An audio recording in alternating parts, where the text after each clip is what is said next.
My name is Natalie Brooks, 29 years old, and I used to believe that parents always wanted what was best for their children. For years, I convinced myself that every cold comment, every dismissive gesture, every moment of being overlooked was just their way of preparing me for a tough world. I told myself they loved me, even when their actions said otherwise. Even when my younger brother Kevin got everything handed to him while I worked myself to exhaustion just to earn a smile of approval that never came.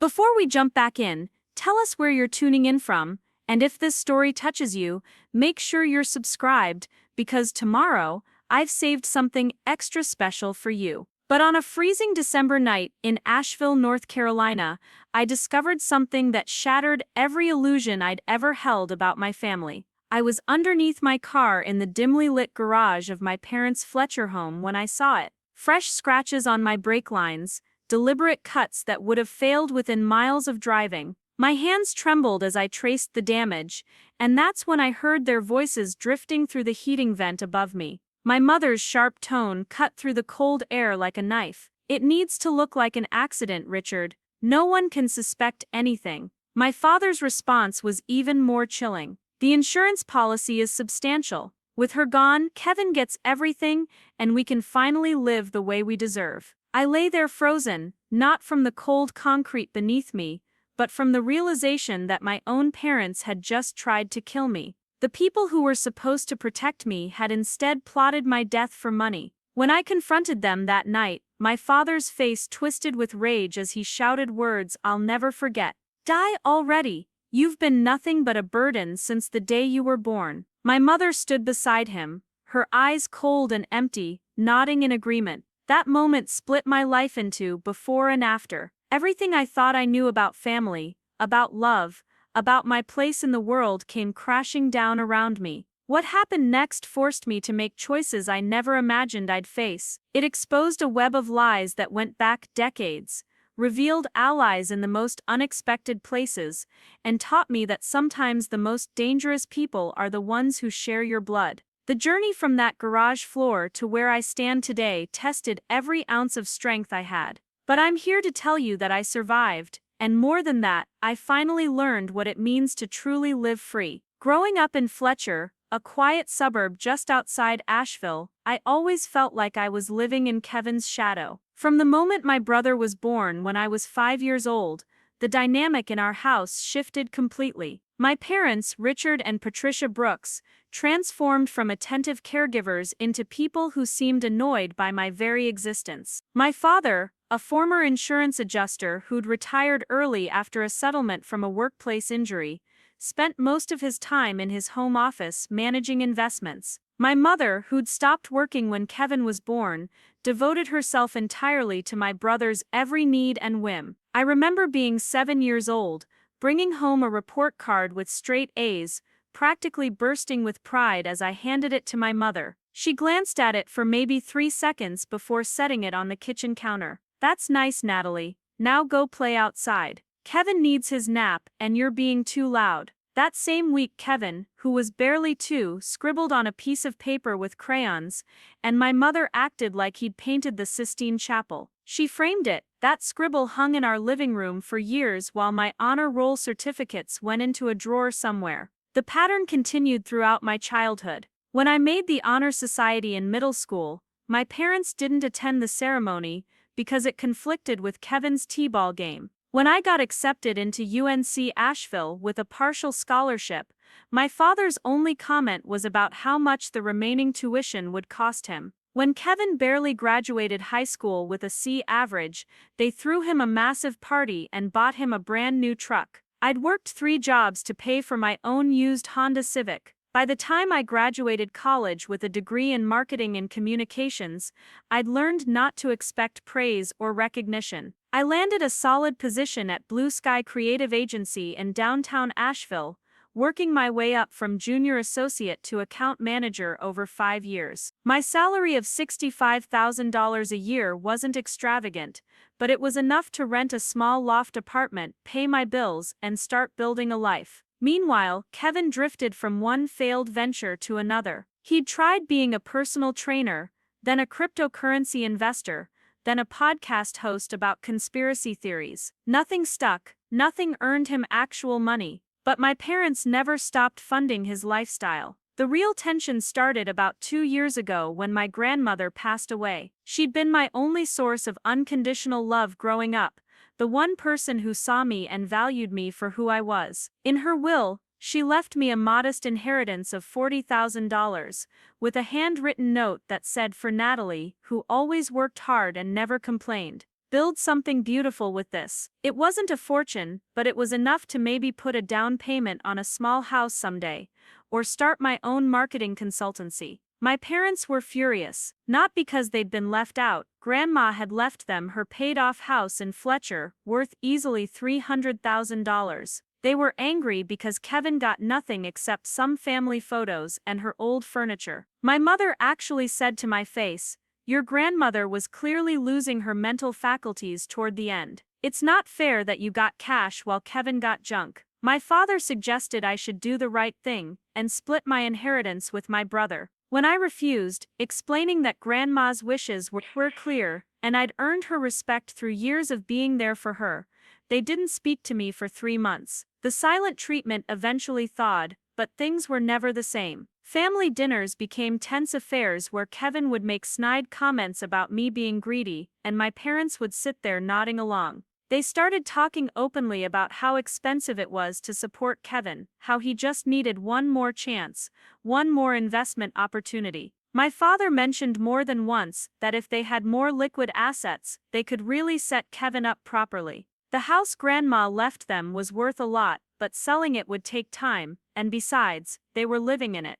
Then came the life insurance conversation. It started innocuously enough about 6 months ago. My mother called me one afternoon, her voice syrupy sweet in that way that always meant she wanted something. "Natalie, honey, your father and I were thinking about family planning and security. We realized you don't have a life insurance policy. What would happen to your debts if something happened to you? We'd hate to see your brother burdened with that." She'd somehow found out about my student loans, which I was paying down steadily but still owed about $20,000 on. I explained I had a basic policy through work, $50,000 with my Uncle Greg listed as beneficiary since he'd helped me through college when my parents wouldn't. That clearly wasn't the answer she wanted. Over the next few weeks, both parents kept bringing it up. Wouldn't I want a bigger policy? Shouldn't my parents be the beneficiaries since they'd raised me? What kind of daughter wouldn't want to take care of her family? The pressure was constant and uncomfortable, but I held firm. Something about their insistence felt wrong, like they were planning for something rather than just being cautious. Things escalated in November. My father called me into his home office during a Sunday dinner, Kevin and my mother conveniently occupied in the kitchen. He had paperwork spread across his desk, insurance documents from a company he used to work with. "I took the liberty of filling out an application for you," he said, sliding the papers toward me. $500,000 policy, I'll pay the premiums. You just need to sign here and here." He pointed to signature. Preparing and narrating this story took us a lot of time, so if you are enjoying it, subscribe to our channel. It means a lot to us. Now back to the story. Lines with a pen already in hand. The beneficiaries listed were Richard and Patricia Brooks, not even Kevin, just them. My stomach churned as I looked at those papers. $500,000 was an enormous policy for someone my age with no dependents. "Dad, this doesn't make sense. Why would you pay for this? I don't need coverage this large." His face hardened, that familiar expression of displeasure I'd seen my whole life. "After everything we've done for you, you can't do this one simple thing. Your mother and I won't be around forever, Natalie. This is about taking care of family." I told him I needed to think about it, and left the papers on his desk. He didn't speak to me for the rest of the evening. The silent treatment ramped up again. My mother stopped answering my calls. My father sent terse text messages. Kevin started posting vague things on social media about ungrateful siblings who forgot where they came from. The emotional manipulation was exhausting, but I'd built up enough resilience over the years to withstand it. What I didn't realize was that my refusal had triggered something much darker than another bout of family drama. My parents had apparently decided that if I wouldn't cooperate with their plan, they'd find another way to get what they wanted. December rolled around, and despite the tension, I agreed to attend our annual family dinner at their house in Fletcher. It was supposed to be a holiday tradition, though in recent years, it had felt more like an obligation than a celebration. My mother had called with an olive branch tone, suggesting we put our differences aside for the season. I wanted to believe they were capable of change, that maybe the holidays would remind them of what family was supposed to mean. I drove my Honda Civic from my downtown loft to their suburban home that Saturday evening, the Blue Ridge Mountains dusted with early snow in the distance. Dinner was awkward but civil. My mother had made pot roast, my father poured wine, and Kevin was unusually quiet, mostly focused on his phone. We made small talk about work, the weather, upcoming holiday plans. Nothing substantial, nothing real, but at least there was no open hostility.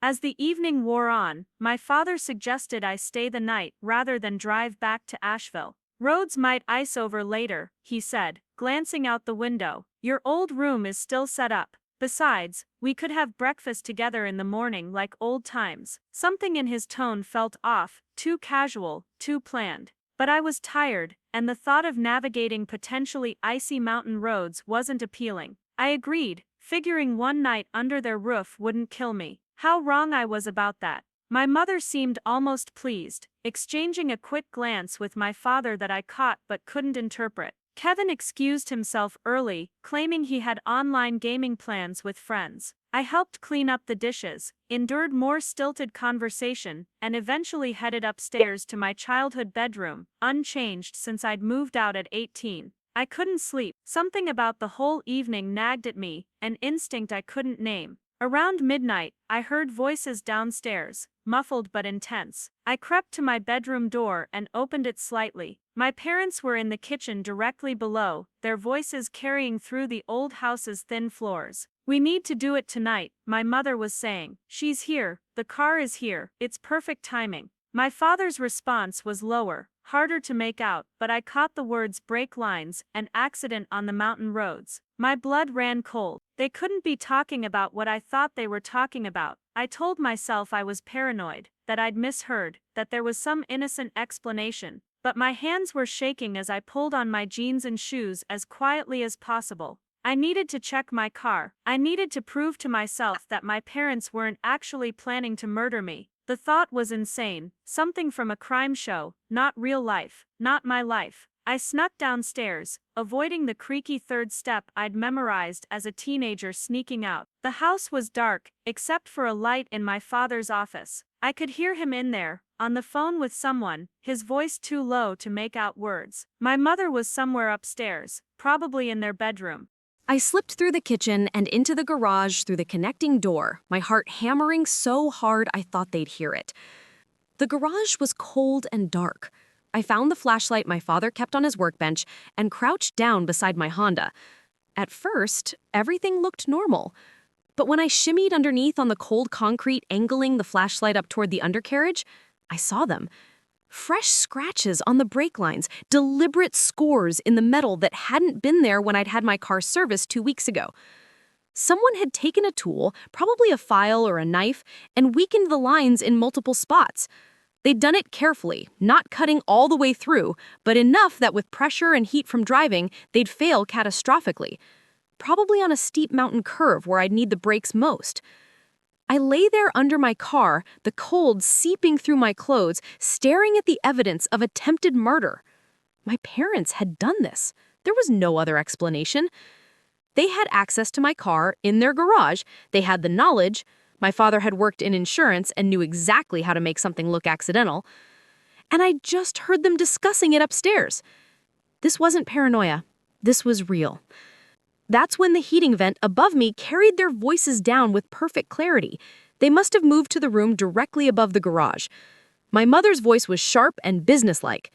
"It needs to look like an accident, Richard. No one can suspect anything. She'll drive home tomorrow morning. Those mountain roads are dangerous this time of year. Everyone knows that. Young woman loses control, tragic brake failure. These things happen." My father responded, his tone cold and calculating. "The insurance policy is substantial even without her signature. There's a clause in my old company benefits. As parents, we're automatic beneficiaries if she dies without a spouse or children. It's not the $500,000, but it's enough. $250,000 from her work policy, plus her inheritance from your mother is still mostly intact in her savings. We're listed as next of kin. With her gone, Kevin gets everything and we can finally live the way we deserve." My mother continued, her voice carrying that same casual tone she'd use when discussing grocery lists. "Kevin needs this. He struggled so much, and it's not his fault the world doesn't recognize his potential. With this money, we can invest in his app idea, get him set up properly. Natalie has never needed us. She's always been so independent, so cooled. Honestly, Richard, I don't think she'd even be missed much beyond some colleagues at that agency." The words hit me like physical blows. This wasn't just about money. This was about years of resentment, of viewing me as less than, of wishing I simply didn't exist. My father's laugh was bitter and harsh. "She's been a disappointment since she was born. I wanted a son first, you know that. Then when Kevin came along, at least we got it right the second time. But she's always been there, taking up space, taking resources that should have gone to him. Remember when we had to pay for her college? That money could have been Kevin's seed capital for his first business. Everything would have been different." I pressed my fist against my mouth to keep from making a sound. 29 years of feeling unwanted, of working myself to exhaustion for crumbs of approval, and now I knew it was all true. They hadn't just been distant parents, they actively resented my existence. The realization was devastating, but it also crystallized something inside me. I wasn't going to let them win. I wasn't going to die in a staged accident so they could fund my brother's latest scheme. Still under the car, I carefully used my phone to take photos of the damaged brake lines, making sure the images were clear and well lit with my flashlight. My hands were steadier now, the initial shock giving way to cold determination. I recorded a voice memo describing what I was seeing, the date, the time, the location. Then I opened my phone's recording app and aimed it toward the heating vent, capturing my parents' conversation. My mother was still talking about logistics, about how they'd act devastated, how the church community would rally around them, how they'd play the grieving parents perfectly. "We should have done this years ago," my father said, "right after your mother died and left Natalie that money. Could have saved ourselves 2 years of watching her hoard it while Kevin suffers. But this way is cleaner. No one questions a car accident. I've seen hundreds of these claims. The investigation will be perfunctory at best. Faulty brake line, possibly corroded, happens all the time with older vehicles. Case closed within a week." Kevin's voice suddenly joined them, and I realized he must have come upstairs. "Are you sure this is gonna work? I mean, what if someone figures it out?" My stomach dropped further. My brother knew. He was part of this. The three of them had planned my murder together. My father's response was reassuring and paternal in a way he'd never been with me. "Don't worry, son. I've got this covered. By Monday, this will all be over and we can start fresh. That app idea of yours is solid. With the right investment, you're going to be the success this family always needed." I'd heard enough. I had evidence, both photographic and audio. Now I needed to get out of this house without them knowing I was aware of their plan. I slid out from under the car as silently as possible, my mind racing through options. I couldn't confront them, not 3 against 1, not when they'd already decided I should die. I couldn't drive my car, the brakes were sabotaged. I couldn't call the police from inside the house, they'd hear me. I needed to get out, get somewhere safe, and then figure out my next move. The garage had a side door that led to the backyard. I tested it slowly, grateful that it opened without the squeaking I remembered from childhood.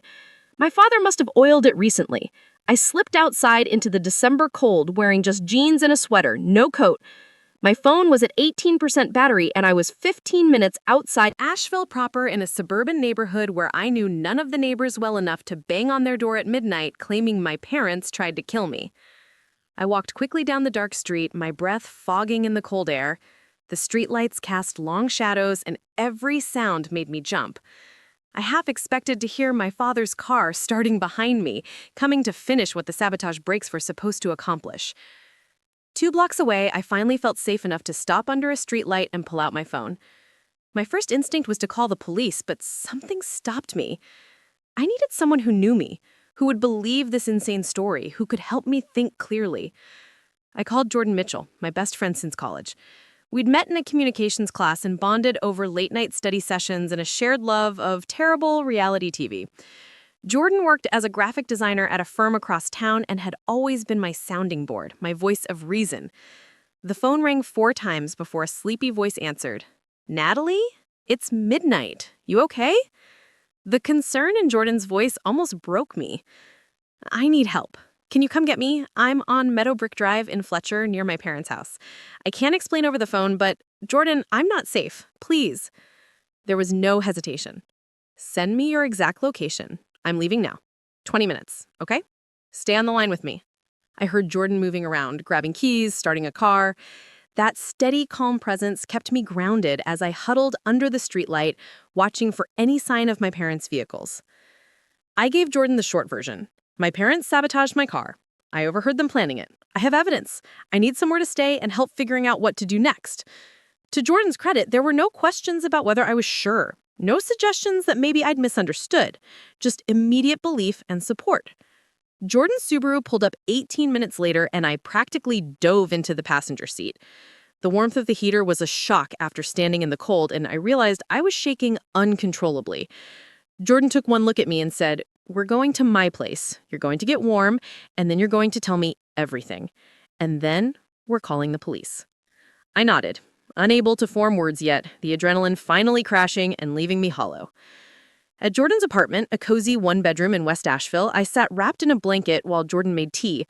The familiar ritual of an electric kettle heating, mugs being pulled from cabinets, the smell of chamomile, it all helped ground me back in reality.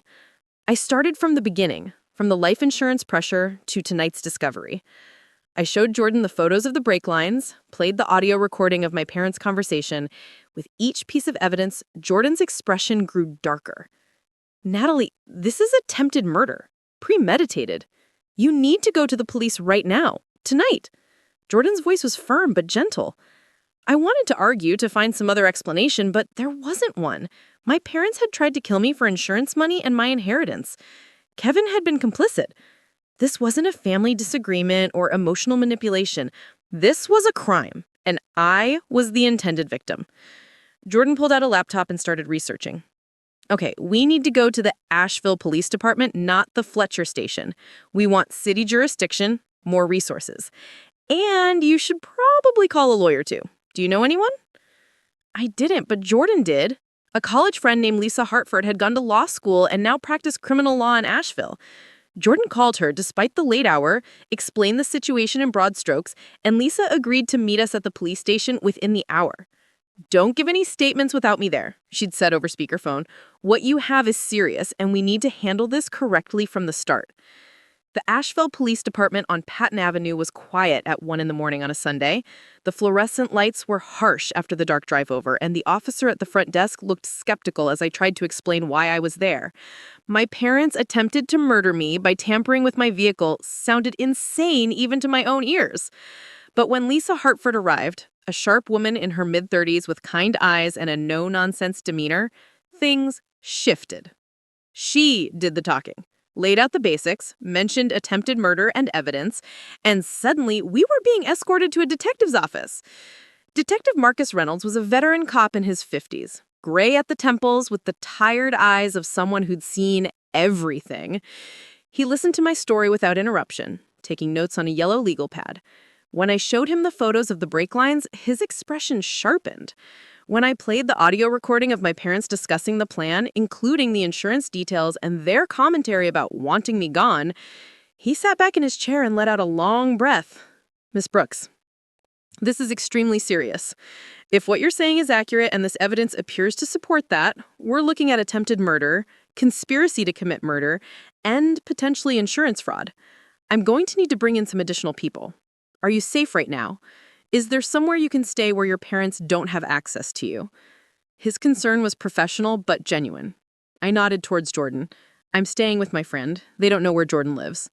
Detective Reynolds made several calls. Within 30 minutes, his office filled with people. Another detective, a forensic specialist who wanted to examine my car, a prosecutor from the district attorney's office who'd been called in for the severity of the case. Lisa Hartford stayed by my side the entire time, occasionally interjecting with legal points, making sure I wasn't being pushed beyond what was reasonable given the trauma I'd just experienced. The prosecutor, a woman named Amanda Chen, was particularly interested in the life insurance angle. The fact that they discuss specific policy amounts and beneficiary clauses gives us motive and premeditation, she said, reviewing the transcript that had been made of my audio recording. Combined with the physical evidence of tampering and their own admission on tape, this is prosecutable. We need to secure that vehicle immediately before anyone has a chance to fix or further damage those brake lines. She looked at Detective Reynolds. Can we get a warrant for the vehicle and their property tonight? By 3 a.m, things are moving fast. A judge had been woken up and issued emergency warrants based on the evidence I'd provided. Police were being dispatched to my parents' home to secure my vehicle and to bring Richard and Patricia Brooks in for questioning. I was asked if I wanted to press charges, and Lisa advised me to say yes to everything. This isn't a family matter anymore, Natalie. This is a criminal matter. These people tried to kill you. You owe them nothing. Not protection, not mercy, nothing. I pressed charges. Against both parents. When they asked about Kevin's involvement, I included him too. He'd known about the plan. He'd been in that room discussing it, asking if it would work. He was part of the conspiracy, even if he hadn't physically touched my car. The words felt surreal coming out of my mouth, but they were true. My family had conspired to murder me, and I was going to make sure they faced consequences. Detective Reynolds offered to have an officer drive by Jordan's apartment periodically through the night, just to ensure my safety. Once your parents realize you're not at their house and your car is still in the garage, they're going to know something went wrong. I don't want to alarm you, but until we have them in custody, you should be cautious. The thought that I needed police protection from my own parents was dystopian, but I accepted gratefully. Jordan and I left the station as dawn started breaking over the Blue Ridge Mountains, the sky turning that particular shade of purple-pink that I'd always loved about Asheville winters. Back at Jordan's apartment, I finally broke down. The shock and adrenaline that had kept me functioning gave way to huge, gasping sobs. Jordan held me while I cried, not offering empty platitudes, just being present. They wanted me dead, I kept saying. My whole life they made me feel worthless, and now I know they actually wished I'd never been born. They were going to kill me, Jordan. My own parents. Jordan's own eyes were wet. I know, but you're alive, Natalie. You figured it out in time. You're going to get through this. I couldn't sleep despite my exhaustion. Every time I closed my eyes, I saw my father's face, heard my mother's casual tone discussing my death like a grocery list. Jordan stayed up with me, and we watched the sun fully rise over Asheville. My phone started ringing around 7 a.m, my mother's number. I showed Jordan, and we both stared at it. Lisa Hartford had said not to answer any calls from family without her present, to let everything go through official channels now. The call went to voicemail, then my father called, then Kevin, then my mother again. 12 missed calls in 30 minutes. Then the text started. My mother's first message was almost funny in its cluelessness. Natalie, where are you? Your car is still here. Did you get a ride somewhere? Call me. 20 minutes later, the tone shifted. Natalie, police were just here with a warrant. They took your car. What is going on? Call me immediately. Then from my father, his text all caps. What did you tell the police? Call me now. Kevin's message was more desperate. Nat, please tell me you didn't do what I think you did. We can talk about this. Just call me back. Jordan and I watched these Messages pile up with a kind of morbid fascination. They really thought they'd get away with it, Jordan said, shaking their head. They tampered with your car, discussed killing you in their own house, and thought, what, that you'd just die and they'd collect the money and live happily ever after? The audacity of it was staggering. These were people who'd raised me, who were supposed to love me, and they'd planned my murder with less concern than someone might show planning a vacation. Detective Reynolds called me around 9 o'clock. Ms. Brooks, I wanted to update you. We have Richard and Patricia Brooks in custody. They were brought in for questioning about an hour ago. Kevin Brooks is being picked up now. The forensics team has confirmed that your brake lines were deliberately tampered with, consistent with your photos and description. We found tools in your father's garage that match the damage pattern. This is a solid case. The DA's office will be filing formal charges today. Attempted murder, conspiracy, and we're looking into the insurance fraud angle as well. I thanked him, my voice sounding distant to my own ears. My parents were in jail. The people who'd given me life were now in police custody for trying to take that life away. The irony was bitter. Detective Reynolds continued, "You should know, they're going to make bail probably by tomorrow. We'll request high bail given the nature of the charges and flight risk, but they'll likely be released pending trial. I strongly suggest you consider a restraining order. Lisa Hartford can help you with that." The next week passed in a blur of legal proceedings, paperwork, and meetings. Lisa Hartford was a godsend, walking me through every step. We filed for an emergency protective order against all 3 family members, which was granted immediately given the circumstances. I gave a full deposition to the DA's office, going through every detail of that night and the months of pressure leading up to it. The forensics report came back confirming deliberate sabotage of my brake lines, estimating that they would have failed catastrophically within 5 to 10 miles of driving, likely on the descent from Fletcher into Asheville, where the mountain roads curved sharply. My parents made bail after 2 days, posting bond through a family friend. The bail was set at $100,000 each, which they somehow managed to come up with, probably by mortgaging the house my grandmother had left them. Kevin's bail was lower, $50,000, and he was released the same day. All 3 were fitted with ankle monitors and prohibited from contacting me or coming within 500 feet of my home or workplace. The restrictions felt flimsy given what they'd tried to do, but it was something. The story hit the local news. "Asheville woman discovers parents allegedly plotted her murder" was the headline on the Citizen Times website. The article was carefully worded, full of allegedly and according to police reports, but the basics were there. My name was public record now, though they'd kept some details about the insurance and inheritance under wraps pending trial. My phone exploded with messages from people I hadn't spoken to in years. Former classmates, distant relatives, coworkers I'd barely knew. Everyone wanted to know if it was true, if I was okay, what had happened. The ones that hurt most were from family members taking my parents' side. My Aunt Diane, my mother's sister, called me a liar and said I'd always been a troublemaker trying to tear the family apart. Several cousins echoed this, posting on social media about how Patricia and Richard were good people being railroaded by a vindictive daughter. The narrative my parents were spinning through their lawyer and their supporters was that I'd misunderstood a conversation, that the brake line damage was coincidental and pre-existing, that I was making false accusations for attention or revenge over some perceived slight. But not everyone believed them. My Uncle Greg, my father's younger brother, called me directly. Greg had always been the black sheep of the Brooks family. The one who'd moved to Oregon and started an organic farm, who my parents dismissed as a hippie failure. "Natalie, I believe you," he said, his voice gruff with emotion. "I've watched how they treated you versus Kevin your whole life. It didn't surprise me when I heard what happened. I'm sorry I didn't intervene more when you were growing up. If you need anything at all, I'm here." His support meant more than he could know. A few cousins also reached out privately, saying they believed me but couldn't say so publicly because of family pressure. One cousin, Rachel, who was close to my age, admitted she'd always noticed the favoritism. "Your parents were weird about you, Natalie. Even when we were kids, I saw how differently they treated you and Kevin. I'm not surprised it escalated to this. I'm just so sorry you had to go through it." These quiet voices of support kept me going when the public attacks felt overwhelming. The hardest part was processing the emotional fallout. Lisa Hartford recommended I see a therapist who specialized in family trauma and betrayal.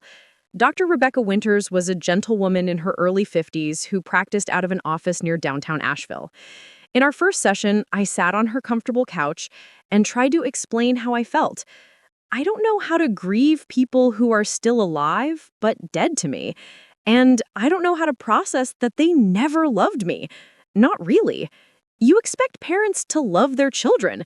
It's supposed to be the most basic relationship. But mine wished I was dead. How do you come back from knowing that?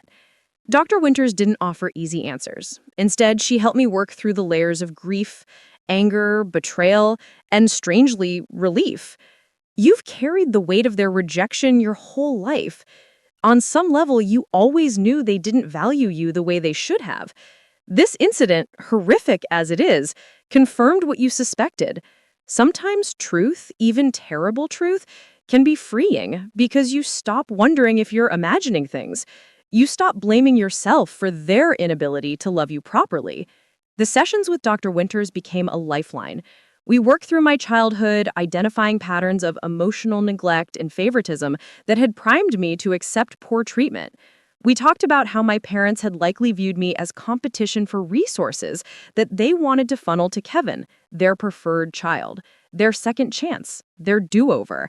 In their twisted logic, eliminating me freed up money, attention, and emotional energy for the child they actually wanted. Jordan remained my rock through all of this, letting me stay in the spare room indefinitely, accompanying me to therapy appointments when I was too shaky to drive, screening my calls and messages. "You're going to get through this," Jordan would say. "You're the strongest person I know, Natalie. You survived 29 years of their toxicity. You survived their murder attempt. You're going to survive this too, and you're going to build an amazing life without them in it." Work was surprisingly supportive. I'd taken emergency leave immediately after the incident, and when I explained the situation to my boss at Blue Sky, Creative. She was horrified and compassionate. Take all the time you need. Your job will be here when you're ready. Family or not, what happened to you is unconscionable. My coworkers sent cards and messages of support. Some even offered to testify as character witnesses if needed, people who'd seen me as a dedicated, honest professional and couldn't reconcile that with the picture my parents' lawyer was trying to paint of me as unstable or vindictive. The preliminary hearing was scheduled for mid-January. Lisa Hartford prepared me extensively for what to expect. They're going to try to discredit you, to make it seem like you misunderstood or exaggerated. But we have physical evidence. We have their voices on tape, and we have expert testimony about the brake tampering. This is a strong case, Natalie. Stay calm, tell the truth, and let the evidence speak. I nodded, but the thought of seeing my parents in a courtroom, of having to face them while recounting how they'd tried to kill me, made my stomach churn. The night before the hearing, I couldn't sleep again. I sat in Jordan's living room, looking out over the lights of Asheville, thinking about how my life had changed in just a few weeks. I'd gone from a daughter desperate for parental approval to a woman prosecuting her own family for attempted murder. It felt surreal, like someone else's life. But the protective order paperwork on Jordan's coffee table, the therapy appointments in my calendar, the detective's number saved in my phone, they all confirmed this was my reality now. I thought about confronting them that December night, about how my father had shouted those words, "Die already! You've been nothing but a burden since the day you were born." In a twisted way, that moment had been clarifying.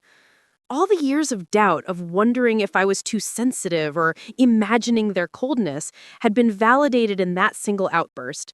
They'd never loved me. They'd resented my existence. And when an opportunity arose to eliminate me and profit from my death, they'd taken it without apparent hesitation or guilt. That was who they were, and I needed to accept it so I could move forward. The Buncombe County Courthouse was an imposing building in downtown Asheville, all stone columns and heavy wooden doors. I arrived with Lisa Hartford and Jordan, my legs feeling unsteady as we climbed the steps. Inside, the hallway smelled like old wood and floor polish, sounds echoing off the high ceilings. Lisa guided me to a bench outside courtroom 3, explaining the preliminary hearing would determine if there was enough evidence to proceed to trial. My stomach churned when I saw them. My parents sat on a bench across the hall with their attorney, a slick-looking man in an expensive suit named Gerald Hutchins. My mother wore a conservative dress in pearls, her hair perfectly styled, playing the role of respectable matron. My father sat rigid in a dark suit, his jaw clenched. Kevin was further down the hall with his own court-appointed lawyer, looking nervous and younger than his 24 years. None of them looked at me. When our eyes did meet, just for a second, my mother's expression was pure hatred. Not grief, not shame, not even fear about the legal proceedings. Just cold, undiluted hatred. It confirmed what I already knew, but still hurt to see. She genuinely despised me and was angry that I'd survived and exposed their plan. The judge, Patricia Moreland, reviewed the case files before addressing the room. The prosecutor, Amanda Chen, presented the evidence methodically, starting with my testimony about the insurance pressure, playing the audio recording of my parents discussing the plan, showing photos of the tampered brake lines, and bringing in the forensics expert who'd examined my car. Dr. Robert Kellerman explained in technical detail how the brake lines had been deliberately scored with a metal file in multiple locations. This was not accidental damage or normal wear and tear, he testified. Someone with mechanical knowledge intentionally weakened these lines in a way that would cause catastrophic failure under braking pressure, particularly on a steep descent. Gerald Hutchins tried to poke holes in the evidence, suggesting the brake lines could have been damaged at a repair shop, that the audio recording was taken out of context. But Amanda Chen was prepared, presenting service records showing the brakes had been inspected and found in good condition just 2 weeks before the incident. She played more of the audio recording, including the parts where my mother discussed making it look like an accident and my father mentioned the insurance payout amounts. Judge Moreland listened to everything with an impassive expression. When both sides finished, she took off her glasses and looked directly at my parents. The evidence presented here is deeply disturbing. We have clear forensic evidence of tampering, we have recorded admissions of intent, and we have established motive. This is not a family dispute. This is a credible allegation of attempted murder. Troubled young woman who resented her parents' attention to her younger brother and lashed out with false accusations. Hearing myself described that way was surreal, but I stayed composed. The prosecution called witnesses over the next week. Dr. Kellerman testified again about the brake line tampering. My boss testified about my character as reliable and honest. Jordan described receiving my terrified call that December night. Then came Kevin. My brother walked to the witness stand, looking smaller than I remembered. He wouldn't meet my eyes. My parents were talking about how they damaged the brake lines, Kevin began, his voice shaking. Mom said it needed to look like an accident. Dad talked about the insurance money they'd get when she died. I didn't do anything to stop it, and I should have. He finally looked at me, tears streaming. I'm sorry, Nat. I'm so sorry. I was a coward, and I almost let you die. Then it was my turn to testify. I told my story chronologically, from childhood favoritism through the insurance pressure to that December night. Amanda played the audio recording for the jury. Hearing my mother's voice saying, "It needs to look like an accident, Richard," followed by my father discussing insurance payouts, was visceral. Several jurors looked horrified. Gerald Hutchins' cross-examination was brutal. He questioned my mental state, suggested I'd misinterpreted what I heard, brought up the inheritance from my grandmother. You refused to share your inheritance with your brother, correct? I looked at the jury. My grandmother left me that money with specific instructions. My parents wanting me to hand it over to Kevin doesn't make me greedy. It makes them entitled. The cross-examination lasted 3 hours, but I held my ground. The defense called character witnesses for my parents, but it felt hollow after the concrete evidence presented. My parents didn't testify in their own defense, which felt like an admission of guilt. Closing arguments came after 2 weeks of testimony. Amanda Chen was powerful. The defendants planned their daughter's murder and were only stopped because Natalie Brooks was smart enough and brave enough to discover their plan. The evidence is overwhelming. Richard and Patricia Brooks are guilty of attempted murder in the first degree. Gerald Hutchins made his final appeal to family values and reasonable doubt, but his words rang hollow. The jury deliberated for 2 days. Those 48 hours were the longest of my life. On the afternoon of the second day, word came that they'd reached a verdict. The courtroom filled quickly. The forewoman stood when asked. In the case of the state versus Richard Brooks, on the charge of attempted murder in the first degree, how do you find? She looked at my father. Guilty. The courtroom erupted. In the case of the state versus Patricia Brooks, on the charge of attempted murder in the first degree, how do you find? Again, her voice was clear. Guilty. I felt Jordan squeeze my hand, felt Uncle Greg's hand on my shoulder. The relief was overwhelming. My parents were remanded into custody immediately. As officers led them out, my mother turned and looked at me with pure venom, still blaming me for her consequences, even after being convicted of trying to murder me. Outside the courthouse, I gave another brief statement. I'm grateful for the jury for seeing the truth. No one should have to face what I faced, and I hope this verdict sends a message that family doesn't excuse violence. In the car, I finally broke down. The tears came in huge, shaking sobs, years of pain releasing all at once. Jordan pulled over and held me. It's over, they kept saying. They can't hurt you anymore. And for the first time in my entire life, I believed I might actually be safe. The 3 weeks between the guilty verdict and sentencing felt like living in suspension. I returned to work, tried to maintain some semblance of normalcy, but everything felt different now. I'd walk down the street and realize I wasn't looking over my shoulder anymore. I'd check my phone and notice the absence of threatening messages. The constant hypervigilance that had defined my life since December was slowly ebbing away, replaced by something unfamiliar that took me days to recognize as peace. Lisa Hartford called me regularly to discuss the sentencing phase. The prosecution is pushing for maximum sentences, she explained during one of our meetings.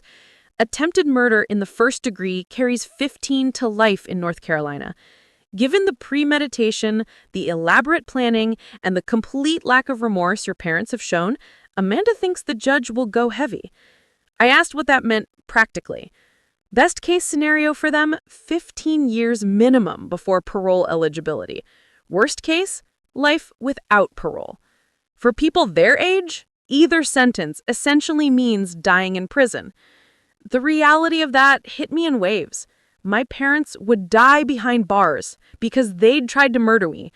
Part of me felt guilty for feeling relieved about that, but Dr. Winters helped me work through it. Relief that you're safe isn't the same as wishing them harm, she said during one of our sessions. You didn't put them in prison. Their choices did. Your only crime was surviving and refusing to let them get away with attempted murder. That's not vindictive. That's self-preservation and justice. My viral courthouse statement had sparked a national conversation about toxic families and when it's acceptable to cut ties with relatives.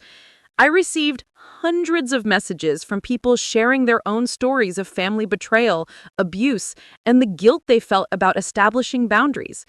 One message that stuck with me was from a woman named Teresa, who wrote, I spent 20 years being told family is everything, even while my family destroyed me piece by piece.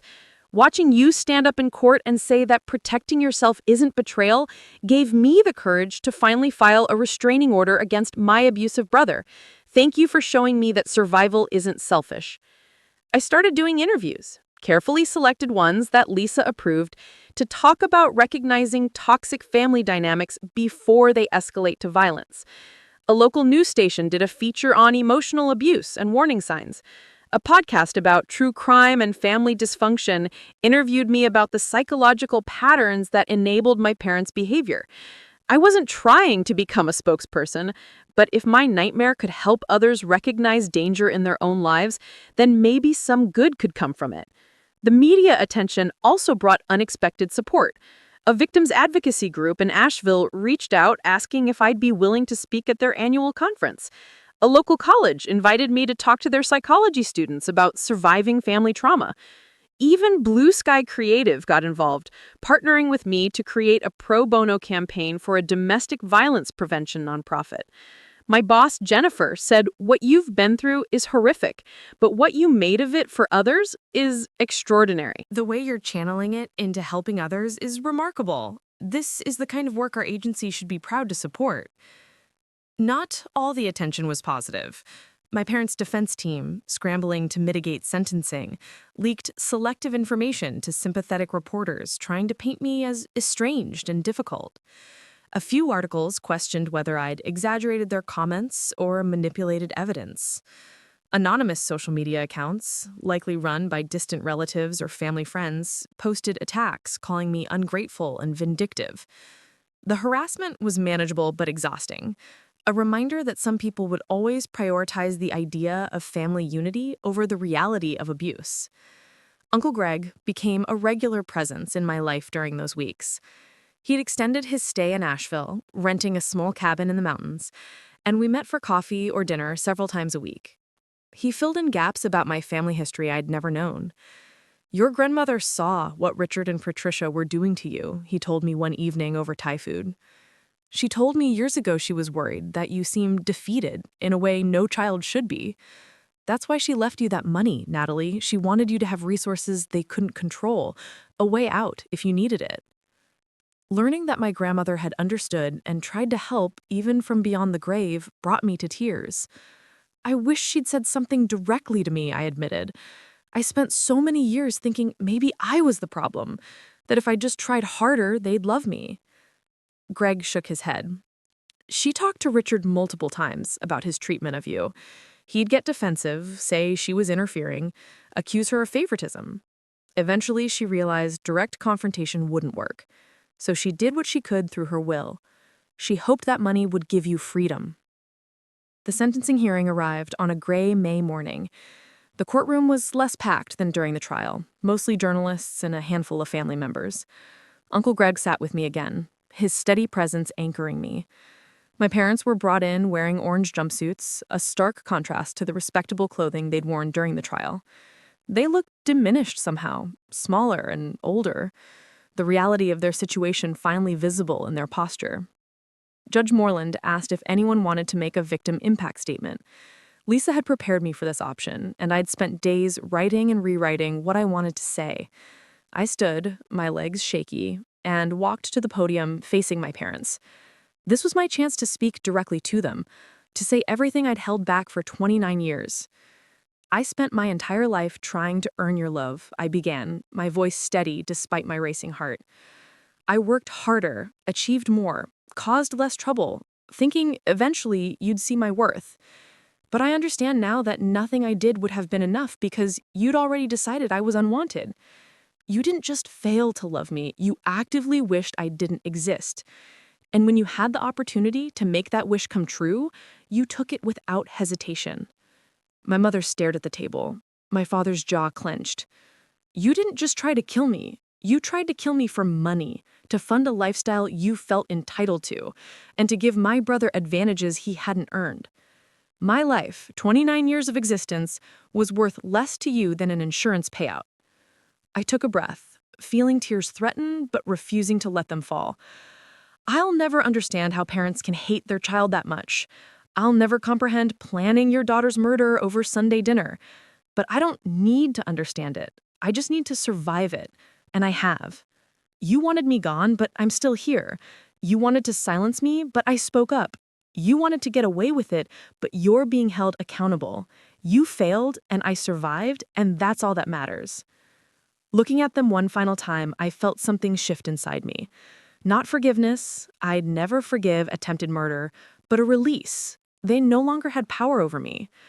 I hope you spend every day of your sentences thinking about how your greed and cruelty led you here.